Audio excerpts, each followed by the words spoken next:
이 시간 하나님께서 우리에게 주시는 말씀은 사무엘하 6장 1절에서 8절의 말씀입니다. 사무엘하 6장 1절에서 8절의 말씀, 구약 성경 471면입니다.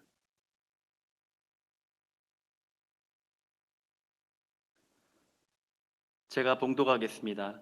다윗이 이스라엘에서 뽑은 무리 3만 명을 다시 모으고 다윗이 일어나 자기와 함께 있는 모든 사람과 더불어 바알레유다로 가서 거기서 하나님의 궤를 메어 오려 하니 그 궤는 그룹들 사이에 좌정하신 만군의 여호와의 이름으로 불리는 것이라. 그들이 하나님의 궤를 새 수레에 싣고 산에 있는 아비나답의 집에서 나오는데 아비나답의 아들 우사와 아효가 그 새 수레를 모니라. 그들이 산에 있는 아비나답의 집에서 하나님의 궤를 싣고 나올 때에 아효는 궤 앞에서 가고 다윗과 이스라엘 온 족속은 잣나무로 만든 여러 가지 악기와 수금과 비파와 소고와 양금과 제금으로 여호와 앞에서 연주하더라. 그들이 나곤의 타작마당에 이르러서는 소들이 띠므로 우사가 손을 들어 하나님의 궤를 붙들었더니 여호와 하나님이 우사가 잘못함으로 말미암아 진노하사 그를 그곳에서 치시니 그가 거기 하나님의 궤 곁에서 죽으니라. 여호와께서 우사를 치심으로 다윗이 분하여 그것을 베레스 우사라 부르니 그 이름이 오늘까지 이르니라. 아멘. 찬양 영상 준비되었습니다. 찬양 영상 후에 담임 목사님 나오셔서 우사를 그곳에서 치시니 라는 제목으로 말씀 전해 주시겠습니다. 주님의 은총과 평화가 우리 교우 여러분 모두에게 임하시기를 예수님의 이름으로 축복드립니다. 또다시 비대면 예배를 드리는 상황입니다. 2주간 이후에는 또 낙관적인가 하면은 꼭 그렇지만은 아닌 것 같습니다. 많은 분들이 힘드실 텐데 특별히 자영업자, 소상공인, 아르바이트생들이 지금 어찌할 바를 모르고 있습니다. 교회 역시 쉽지 않은 상황입니다. 특별히 개척교회 같은 경우에는 지금 앞이 보이지 않는 그러한 아주 힘든 상황입니다. 그러나 인간이 바이러스의 공격에 무너진 적이 없다고 하니 절제함을 다시 회복하고 하나님의 은혜로 다시 일어서는 우리 모두가 되어야 할 것입니다. 요즘 또 너무 덥습니다. 저는 제가 이렇게 더위를 많이 타는지 몰랐어요. 저희 방에 들어오신 분은 알겠지만 저는 웬만하면 에어컨을 잘 틀지 않습니다. 제일 처음에는 아끼는 의미에서 그랬었고, 또 하나의 이유는 유럽 같은 데 가면은 에어컨보다는 자연바람을 훨씬 더 그거 한대요. 더 즐긴대요. 그러니까 에어컨이 그렇게 건강에 좋지 않다라는 것 때문에 그렇게 이제 했는데, 그저께부터는 도저히 못 견디겠습니다. 그래서 아침부터 에어컨을 틀고 지금까지 열심히 헉헉대면서 잘 살아가고 있습니다. 더위에 무너지지 마시고, 특별히 이번 주는 40도 가까이 오른다 그러니까 건강에 많이 유의하시기 바랍니다. 일본에는 하이쿠라는 시가 있습니다. 세계에서 가장 짧은 시로 알려져 있습니다. 첫 행이 5글자, 둘째 행이 7글자, 마지막 셋째 행이 5글자에서 합이 17자로 구성이 되어 있습니다. 하이쿠를 썼던 이 바쇼라는 창시자에게는 수천 명의 제자가 있었습니다. 그 가운데 가이쿠라는 제자가 있었는데 그 중에서 가장 뛰어난 제자였다고 합니다. 제자인 기카쿠는 어느 날 고추잠자리라는 제목으로 시를 썼습니다. 시가 이렇습니다. 아카돈보 하네오도 따라 도가라시. 고추잠자리 날개를 뽑으면 고추, 그런 뜻입니다. 제자는 자신의 시를 스승인 바쇼에게 보여드립니다. 그러자 스승 바쇼가 제자에게 이렇게 말합니다. 고추잠자리 날개를 뽑아버리면은 고추잠자리가 죽어버리기 때문에 하이쿠란 시의 의도에 어긋나게 된다. 그러면서 제자의 시를 이렇게 고쳐줍니다. 도가라시 와네오즈 닭게루 아카돈보. 아까는 고추잠자리 날개를 뽑으면 고추였는데 지금 스승이 바꿔준 시는 고추에 날개를 붙이면 고추잠자리, 이렇게 바꿔줬습니다. 이 바쇼가 제자들을 가르칩니다. 비록 5글자, 7글자, 5글자, 단 17글자로 된 시지만은 이 하이쿠는 사람들에게 희망을 주고 소망을 주고 기쁨을 주어야 한다.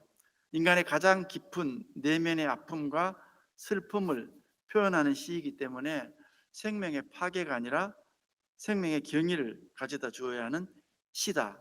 이렇게 가르칩니다. 이런 바쇼의 가르침이 감동이 됩니다. 희망을 주고 기쁨을 주고 소망을 주고 생명의 경의를 가져다 주는 것이 있다면 우리는 당연하게 이 하나님의 말씀, 성경 말씀이라 믿고 있습니다.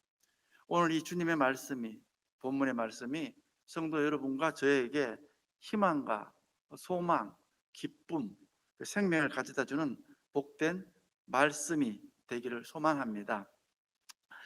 오늘은 다윗과 우사라는 인물을 통해서 우리의 모습을 돌아보도록 하겠습니다. 사울과 요나단이 길보아 전투에서, 그러니까 블레셋과의 전투에서 최후를 맞이합니다.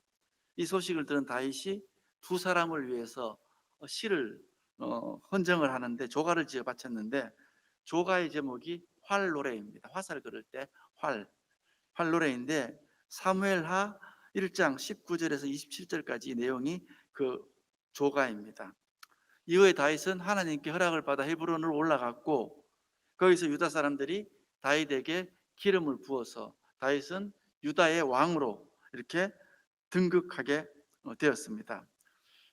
다윗만 왕이 된 것이 아니라 그와 동시에 사울이 죽은 후 사울의 군사령관 아브넬이 사울의 아들 이스보셋을 데리고 마하나임이라는 곳으로 가서 또다시 나라를 세웁니다. 그러니까 거기서 길르앗, 에브라임, 베냐민 등의 지원을 받아서 이스보셋을 온 이스라엘의 왕으로 삼았습니다. 그렇게 당분간 이스라엘에는 다윗과 이스보셋 두 사람이 각각 왕이 되어서 두 사람이 동시에 이스라엘을 다스렸던 것입니다. 세력을 다투는 내전이 일어났고 전쟁의 시기였습니다. 권력 다툼, 배신과 음모의 세월이었습니다. 이스보셋의 휘하에 있던 아브넬은 사울, 그러니까 이스보셋의 아버지 사울의 군대 장관이었습니다. 군사령관이었고 용맹한 장수였습니다. 그러나 자신이 이스보셋을 왕으로 세웠기 때문에 그 위세나 세도가 엄청났습니다. 당연히 이스보셋은 그를 경계할 수밖에 없었고 어느 날 이 아브넬은 자신이 세운 이 이스보셋이 자신을 경계한다는 사실을 알아차리고 헤브론으로 가서 다윗에게 투항합니다. 다윗의 입장에서는 천군만마를 얻은 그러한 셈이었을 것입니다. 그런데 다윗 휘하에 군대 사령관이 3명이 있었습니다. 스루야의 아들로 알려진 그 큰 아들이 큰 사람이 최고 사령관인데 이름이 요압입니다. 많이 들어보셨을 거예요. 그런데 그 요압의 막내 아사헬 장군이 있었는데 전투에서 이 아브넬이라는 이 사울의 군사령관에게 살해되었습니다. 죽임을 당했습니다. 그 사실을 마음에 품고 있던 요압이 이 돌아가는 그 아브넬을 살짝 빼돌려서 살해해 버립니다. 다윗의 생각과는 전혀 무관하게 그 이스보셋의 군사령관을 이 요압이 살해해 버린 것입니다. 동생 아사헬에 대한 복수였습니다. 혼란스러운 기간이 계속되었고 그러나 민심이 점점 다윗에게로 넘어갔습니다. 이러한 상황을 보고 또 이스보셋의 군 지휘관 중에 두 사람인 레갑과 바하나가 낮잠을 자고 있던 이스보셋을 살해하고 그 목을 베어서 다윗에게 가져왔습니다. 다윗이 칭찬을 할 것 같은데 오히려 다윗은 이 두 사람을 처형해 버렸습니다. 비록 정적이었다고는 하지만은 모셨던 일을 배신했던 사람을 오히려 징계함으로 다윗은 백성들의 민심을 더 얻게 되었습니다. 이런 일련의 과정을 거쳐서 내전이 끝났습니다. 그러자 이스라엘 온 지파가 헤브론으로 가서 다윗에게 온 이스라엘의 왕이 되어줄 것을 요청합니다. 그게 사무엘하 5장 1절 2절입니다. 제가 읽어보겠습니다. 이스라엘 모든 지파가 헤브론에 이르러 다윗에게 나와 이르되 보소서 우리는 왕의 한 골육이니이다. 전에 곧 사울이 우리의 왕이 되었을 때에도 이스라엘을 거느려 출입하게 하신 분은 왕이시었고, 이 왕은 이 다윗을 말합니다. 여호와께서도 왕에게 말씀하시기를, 다윗 왕에게 말씀하시기를, 내가 내 백성 이스라엘의 목자가 되며 내가 이스라엘의 주권자가 되리라 하셨나이다. 이렇게 왕이 되어 줄 것을 이스라엘의 모든 지파가 이스보셋이 죽은 후에 다윗에게 요청했습니다. 이스라엘 백성들은 다윗이 이스라엘의 목자, 이스라엘의 주권자가 되어야 한다고 그렇게 말하고 있습니다. 그러니까 이스라엘 백성들은 다윗에게 목자의 이미지, 주권자의 이미지를 부여하고 있습니다. 양떼를 목자는 푸른 풀밭으로 쉴만한 물가로 인도하는 사람입니다. 주권자라고 번역된 이 히브리어 나가드도 역시 마찬가지입니다. 그것은 제왕적 권위를 뜻하는 말이 아니라 하나님께서 위임해 주신 역할을 감당하는 사람이라는 뜻입니다. 그렇게 다윗은 헤브론에서 장로들과 여호와 앞에 언약을 맺음으로 합법적인 이스라엘의 왕이요 주권자로서 등극했습니다. 이렇게 이스라엘과 유다가 다윗이라는 한 군주를 중심으로 연합되었습니다. 이 연합은 여러분 알다시피 훗날 솔로몬 사후에 다시 깨어지게 됩니다. 다윗은 시온 산성을 점령하고 그것을 다윗성이라 명명하였습니다. 지금의 예루살렘입니다. 이런 다윗의 이 강성함이 점점 더 강해지자 두루 왕 히람은 다윗에게 사절들을 보냈습니다. 더 잘 지내자는 말이죠. 백향목과 목수와 석수를 보내어서 다윗을 위하여 집을 지었습니다. 다윗은 블레셋과의 전투에서도 연전연승을 거두며 자신이 하나님이 세우신 왕이라는 것을 입증해 보였습니다. 그러니까 다윗이 왕으로서 통치하고자 하는 외적인 모든 조건은 거의 갖춰진 셈입니다. 그러나 다윗은 자기 세력 기반을 더 공고히 하고 싶은 생각을 하였습니다. 자신이 사울의 직계가 아니기 때문에 정통성에 도전을 받을 수도 있었습니다. 그러므로 효과적인 통치를 위해서는 사람들의 마음을 하나로 묶는 어떤 상징이 필요했습니다. 얼핏 다윗의 마음에 떠오른 것이 언약궤였습니다. 하나님의 언약궤입니다. 언약궤는 하나님께서 이스라엘과 함께 하신다는 상징입니다. 여러분 언약궤는 잘 아시다시피 법궤라고도 하고 이 길이가 1.2m, 너비와 높이가 60cm 정도 되는 직사각형의 모양입니다. 재질은 나무이고 그 위에 금이 입혀져 있습니다. 위를 덮는 판은 순금으로 되어 있는데 우리는 그것을 속죄소라 그렇게 지칭합니다. 이 속죄소는 하나님의 말씀을 듣는 곳이었습니다. 법궤 안에는 세 가지의 기념비적인 물건들이 들어 있습니다. 모세가 시내산에서 가져왔던 하나님의 계명이 새겨진 돌판, 그리고 광야 40년 동안 하늘에서 내렸던 하늘 양식의 만나가 들어간 항아리, 그리고 아론의 쌍난 지팡이, 이 세 가지 물건이 들어 있었습니다. 이 물건들은 하나님께서 이스라엘 사이에서 역사하고 계시다는 사실을 계속해서 상기시켜주는 그러한 증거였습니다. 이렇게 이스라엘에게 법궤는 정말 그들의 삶의 정말 중심이었고 구심체였습니다. 그런데 사람들은 이 법궤를 마법의 상자처럼 다루는 적이 많았습니다. 히브리인들이 그것을 마술적 힘과 행운을 가져다 주는 물건인 양 그렇게 대할 적마다 선지자들은 비인격적인 유물이 아니라 살아계신 인격적 하나님을 섬기라고 계속해서 설파했습니다. 이 법궤는 결코 사람들이 두고 써먹는 마력을 지닌 그런 물건일 수 없었습니다. 히브리인들은 역사에 붙박혀 사는 그러한 백성이었습니다. 그들은 하나님이 그들의 삶 속에서 역사하신다는 것을 믿고 있었습니다. 엘리 제사장 때 언약궤를 블레셋에게 빼앗겼고 그 궤가 이스라엘로 돌아온 뒤 30여 년 동안 언약궤는 기럇 여아림이라는 마을에 아비나답의 집에 보관되어 있었습니다. 이제 다윗은 이 궤가 원래는 실로의 성전에 모셔져 있었잖아요. 실로가 아니라 다윗성이 있는 예루살렘으로 모셔오기로 결심합니다. 이것은 전략적인 결정이었습니다.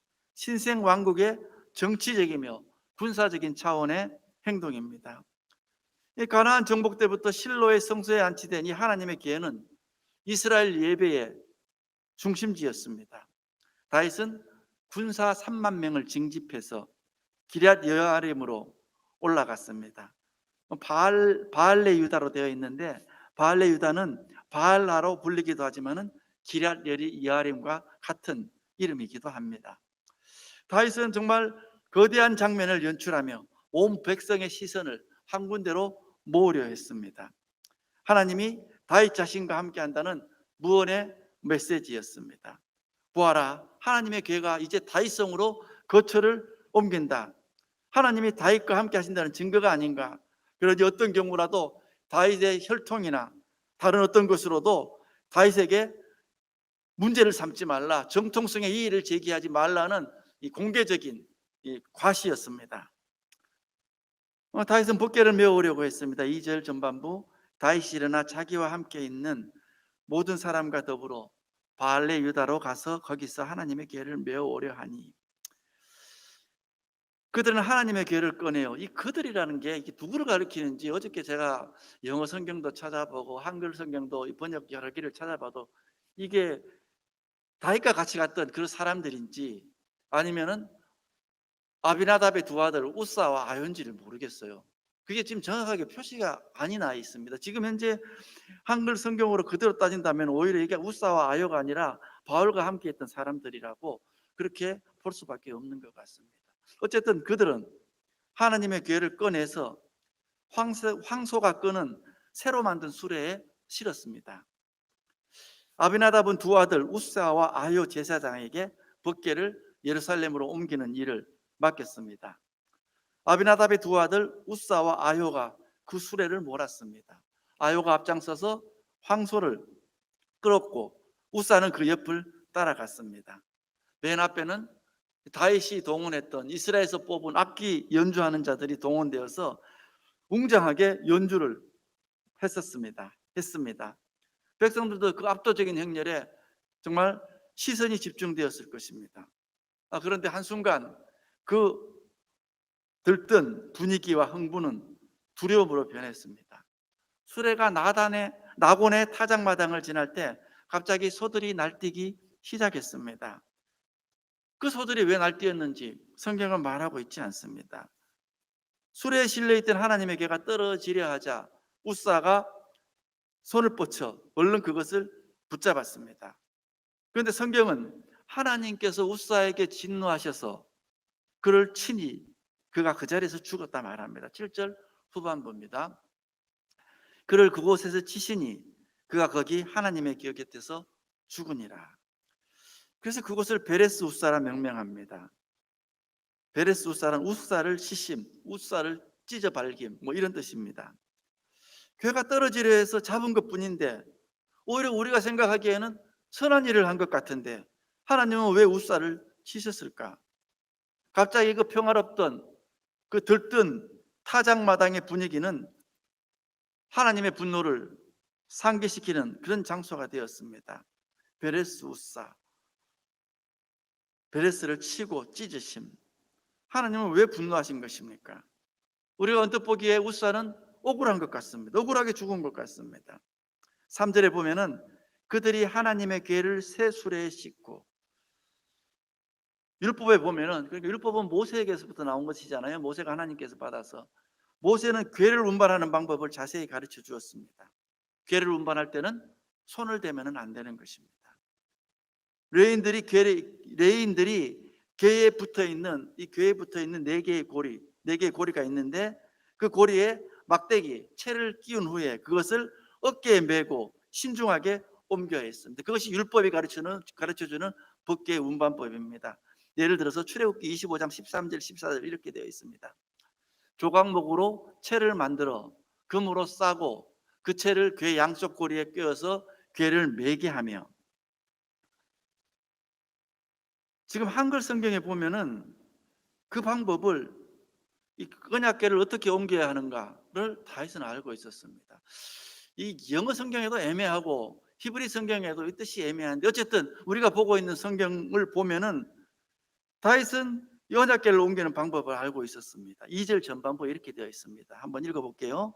다윗이 일어나 자기와 함께 있는 모든 사람과 더불어 바알레 유다로 가서 거기서 하나님의 궤를 메어 오려고 하니, 다윗은 하나님의 궤를 메어 오려고 했습니다. 다윗이 법궤 운반 방법을 알고 있었다는 것입니다. 그런데 왜 다윗은 어깨에 매지 않고 이것을 수레에 싣는 것을 묵인했는지 모르겠습니다. 그 분위기에 압도된 것인지, 아니면 이런 정말 좋은 분위기에서 괜히 쓸데없는 말을 해서 분위기를 망치고 싶지 않았는지는 모르지만 어쨌든 다윗은 침묵하였습니다.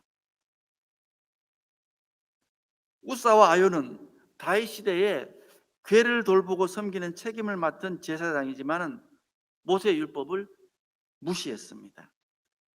그들은 궤를 채로 운반하지 않고, 법궤를 채로 운반하지 않고 블레셋 사람들의 선진 기술인 수레로 대체했습니다. 분명 황소 수레가 법궤를 옮기는데 훨씬 편리합니다. 어깨에 메고 레인들이 터벅터벅 걷는 것하고 수레에다가 법궤를 싣고 그냥 우리 끌고 가는 것하고 소에 싣는 것이 훨씬 더 효율적인 방법입니다. 분명 수레가 더 효율적이지만은 결정적인 문제가 있습니다. 수레는 비인격적입니다. 구별된 사람들 대신에 효과적인 기계를 사용하는 것이었고, 인격적인 수단을 밀어내고 비인격적인 수단을 사용하는 것이었습니다. 우사는 거룩의 본질은 고려하지 않은 채 무턱대고 효과적인 방법론, 즉 효율성을 받아들이는 현대판 그리스도인들의 대표격입니다. 그는 하나님을 책임 관리하는 담당자였고, 그가 원하는 곳에 하나님을 집어넣고 계속 가두어 놓고자 했습니다. 그러나 하나님은 결코 인간이 책임 관리하는 대상이 아닙니다. 우리가 하나님을 책임지는 것이 아니라 하나님께서 저와 여러분을 책임지시는 것입니다. 수레를 끄는 소들이 날뛰자 우사는 반사적으로 손을 내밀어 궤를 잡았습니다. 언약궤가 수레에서 미끄러지지 않도록 그렇게 한 것입니다. 어쩌면 이것은 우사가 언약궤를 다루는 습관이었을지도 모릅니다. 그리고 언약궤 안에 계시다고 믿고 있는 하나님을 대하는 습관일 것입니다. 하나님은 상자에 담겨 보관될 뿐이 아닙니다. 목재 상자이든 돌 상자이든 상관없습니다.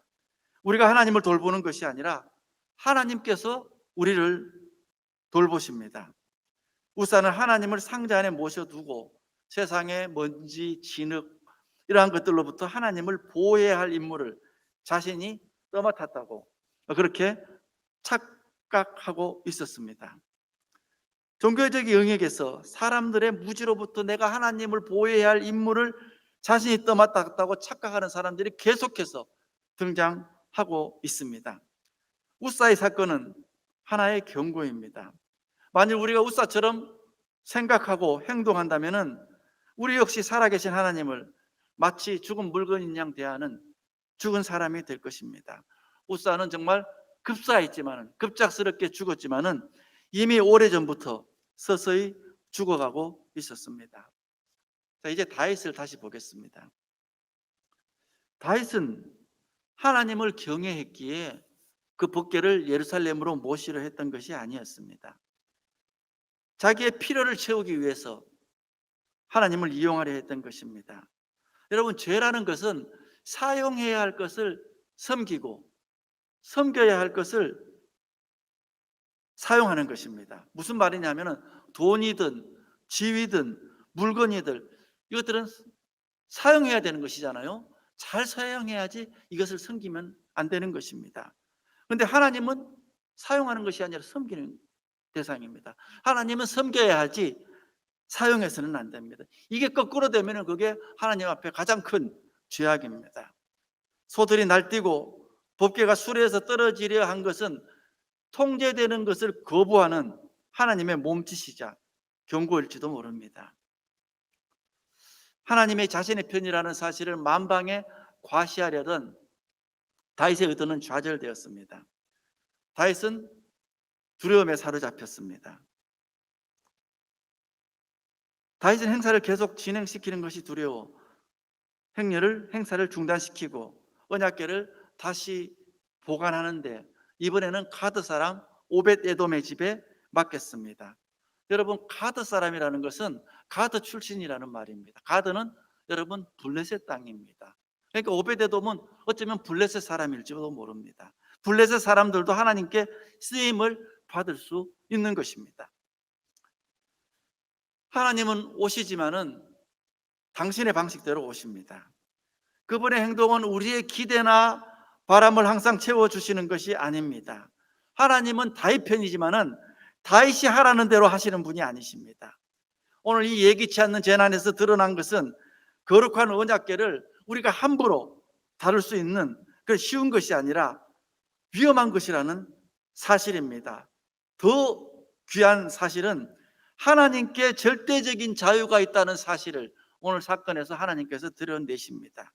무슨 말이냐면 다윗이 하나님을 자신의 종교적이자 정치적인 계획에 맞추어 넣을 수 없다는 말입니다. 하나님은 언약궤로서 조정받지 않으십니다.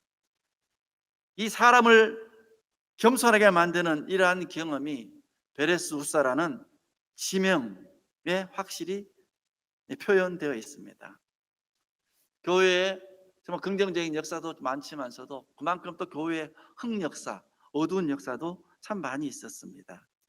교회는 하나님 편에 서지 않은 채 하나님을 자기 편으로 끌어들일 생각만 하고 있습니다. 교회의 역사가 지금 2000년이 넘어가는데, 그렇다면 이 땅에 점점 평화가 더 정착이 되어야 되는데 평화는 점점 멀어져만 가고 있는 것 같습니다. 교회가 많아진 만큼 정말 전쟁은 줄어들어야 할 것 아닌가요? 그러나 그렇지 않습니다. 십자군 전쟁, 백년 전쟁, 신교와 구교도 간의 그런 기나긴 전쟁, 그때도 하나님과 성경은 함께 했다고 기독교인들이 말하고 있습니다. 아프리카 흑인 사냥 때도 성경과 하나님이 함께 하셨습니다. 남북 아메리카 대륙이 일찍부터 거기에 살고 있던 원주민 인디언들을 몰아내고 새로운 지배자로 군림했던 스페인과 영국은 하나님의 도움으로 그 땅을 정복했다, 승리했다고 큰 소리로 외쳤습니다. 하나님은 이렇게 전쟁터마다 불려다니며 언제나 이기는 편에 서 주신 것 같습니다. 하나님을 사람들이 마음대로 이렇게도 만들고 저렇게도 만들고 이리로도 끌고 가고 저리로도 끌고 가고 자기들 멋대로 부려먹었습니다. 줄다리기를 하듯 하나님을 가운데 놓고 잡아당기면 아무래도 힘센 쪽으로 끌려가기 마련입니다. 결국 인간들은 하나님을 수단이나 방법으로 사용했고 하나님이 끌려다니면서 보낸 세월이 우리 교회사의 어두운 흑 역사입니다. 하나님을 여러분 우리가 이용해서는 안 됩니다. 성경은 불의와 타협에 쓰는 그런 병법책이 아닌 것입니다. 온 세상이 하나님의 통치 아래로 들어와야지 세상 정치를 섬기는 자리에 하나님을 두려고 해서는 안 됩니다. 이 성경이라는 계시를 특정한 문화에 동화시키려는 압력이 끊임없이 이어지고 있습니다. 자기 욕심을 하나님의 뜻으로 포장하는 것을 너무나 쉽게 하고 있습니다. 하나님을 이용하려고만 하지 하나님을 진심으로 경외하지는 않습니다. 우리가 하나님에 대한 외경심을 잃어버릴 때 세상의 판단은 하나입니다. 이게 나한테 이익이 되느냐 손해가 되느냐 그런 것만 따지는 비인격적이고 이기적인 곳 시장판으로 그렇게 변해버릴 것입니다.